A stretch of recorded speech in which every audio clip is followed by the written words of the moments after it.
এক মাস রমজান পালনের পর ঈদের আনন্দকে গরিবদের মাঝে ভাগাভাগি করার মধ্যে আল্লাহ তাআলা সবচেয়ে বেশি খুশি হন।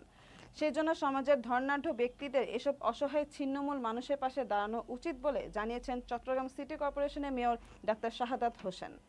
বৃহস্পতিবার বিকেলে নগরীর চকবাজার এলাকায় একটি কমিউনিটি সেন্টারে পবিত্র মাহে রমজান পর ঈদের হাসি ফুটাতে সামাজিক সংগঠন পরিচ্ছন্ন নগর নারী ও শিশু নিরাপদ সুরক্ষা সংস্থা এর উদ্যোগে ৫০০ জন সুবিধাবঞ্চিত শিশু ও অসহায় মানুষদের মাঝে ঈদ উপহার বিতরণ অনুষ্ঠানে প্রধান অতিথি বক্তব্যে মেয়র ডাক্তার শাহাদাত হোসেন এসব কথা বলেন।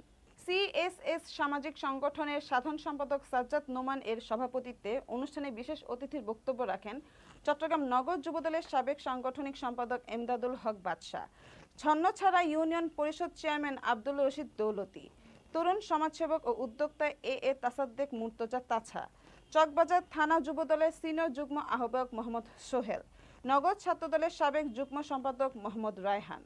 সিএসএস সামাজিক সংগঠনের সাধারণ সম্পাদক সাজ্জাদ হনুমান জানিয়েছেন, পুরো রমজানের সংগঠনের উদ্যোগে নগরীর বিভিন্ন স্থানে ঈদের আগ পর্যন্ত এই ঈদ বস্ত্র বিতরণ কার্যক্রম চলবে।